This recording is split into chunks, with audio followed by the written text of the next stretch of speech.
हाँ भाऊ, इहो फानूसो खपंदो हुयो। हा हा आहे न फानूसो। फलूसो न भाऊ, फानूसो फानूसो। फानूसो ई थो चवां न चणियाण।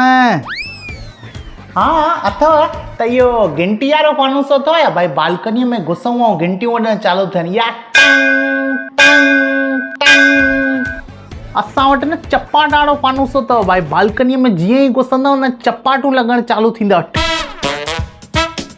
ठा ठा ठा ठा। हे ॾिसो, हे ॾियारीअ ते इहे मश्किरियूं ठहनव नथियूं। जल्दी कर, गिराकी जो टाइम आहे, छा खपई चओ। सेठ मूंखे फानूसो खपंदो हुयो, पर उहो जंहिंमें रोशनी वधीक हुजे, माना फुल रोशनी। ऐं कीअं हुजे न भाई, सुबुह पाण ई बंदि थी वञे। सुबुह थिए पाण ई बंदि थी वञे। न हो छा आहे, राति जो ॿारियूं त अथा, सुबुह बटण बंदि करणु यादि ई नथो अचे।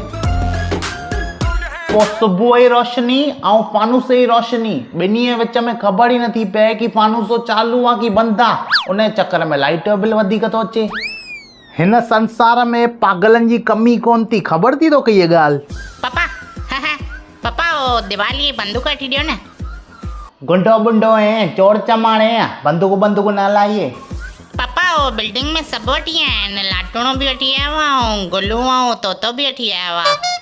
आतंकवादी चवंदे माण्हू पकड़े पुलिस न खण बंदूकूं। थोरो त पैसा ख़र्च कयो ॿारनि जे मथां, वीचारा ॾियारी न मनाइनि। थोरो 500 रुपया ख़र्ची ॾियण आणो थी मांसि। पापा हिन साल त 1000 चयव न ॾींदो मैं। 2000 वठ पुट, तूं 2000 वठ। हाँ 2000 मां हाणे गुल्लूअ खे फोन थो कयां।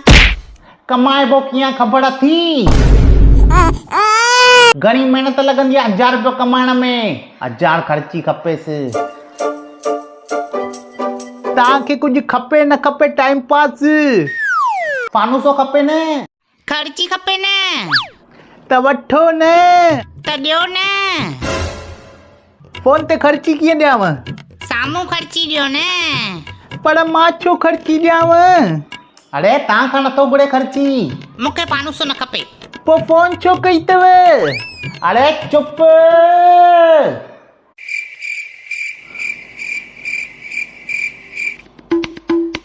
भाऊ या फानूस वठी वियो थी मां, कल्ह बंदि बि थी वियो आहे कॾीअ में। पाण ई चालू थी वेंदव, ॾियारीअ ते पाण ई चालू थी वेंदव।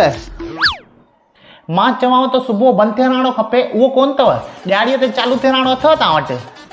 मूंखे तोखे फानूसो ॾियणो ई न आहे। त फटाका बि रखिया अथव या? मां फोन रखांव थो। हलो ॿुधो हेॾे।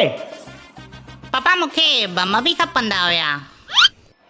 तूं ब्लास्ट में उॾाइण आणो या घर असांजो? माने बिल्डिंग में सभु वठी आया आहिनि बम। महांगा केॾा आहिनि बम भाई, कमाई न आहे एॾी। पापा वो तरुण आंटी त चवंदी आहे मुंहिंजो घोटु लखनि में कमाईंदो आहे। अरे पागल अथसि घोट हुनजो। इहो 3 नंबर वारो नंबर काॾे हो? हलो आसे फानूसो रखंदा आहियो तव्हां? तरुण आंटी मम्मीअ ॿ टमाटा चया तव्हां ॾियण लाइ। हा ॾियईं थी न पुटु। तरुण आंटी पप्पा चवनि पिया तव्हांजो घोटु पागल आहे, इहा ॻाल्हि सच आहे?